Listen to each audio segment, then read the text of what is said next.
Exit polls చెప్పిన దానికంటే కాసిన్ని ఎక్కువ సీట్లతోనే బీజేపీ పార్టీ ఢిల్లీ గడ్డ మీద కమలం జెండానే ఎగిరేసింది. ఆమ్ ఆద్మీ పార్టీ ఎంత కష్టపడ్డా బీజేపీ పార్టీ గెలుపును ఆపలేకపోయింది. మొత్తం 70 ఎమ్మెల్యే సీట్లల్లా 48కి ఎక్కువనే కమలం పార్టీ గెలిచింది.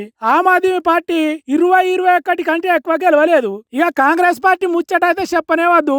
మేము ఎవ్వలతోని పొత్తు పెట్టుకోకుండా ఎన్నికల్లో పోటీ చేస్తామని ఎంత ధీమాతోని చెప్పిందో అంతకంటే ఎక్కువ బొక్క బొర్ల పడ్డది ఢిల్లీ గడ్డ మీద.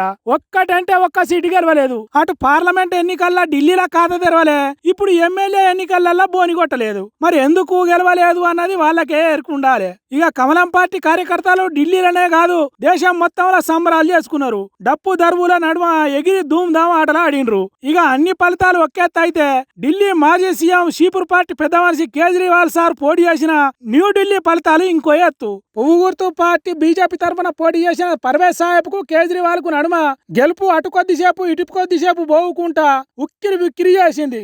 నువ్వా నేనా అన్నట్టున్న ఇంత పోటీలా ఆఖరికి పర్వేజ్ సాహెబే గెలిచిండు. పార్టీ పెద్ద అయ్యుండి కేజ్రీవాలే ఓడిపోయిండు అంటే షీపూర్ పార్టీని ఢిల్లీ జనాలు ఎంత చిత్తుగా ఓడించురో చూడుర్రి. ఇక కాంగ్రెస్ పార్టీ దిక్కు కన్నెత్తి కూడా ఢిల్లీ పబ్లిక్ చూడకపోయే వరకు షై గుర్తు పార్టీ పతారా రోజు రోజుకు దిగజారిపోతున్నది కావచ్చు అంటున్నారు కొంతమంది. మొత్తానికి 20 ఏళ్ల తర్వాత బీజేపీ పార్టీ మళ్ళా ఢిల్లీ గడ్డను ఏలబోతున్నది అన్నట్టు.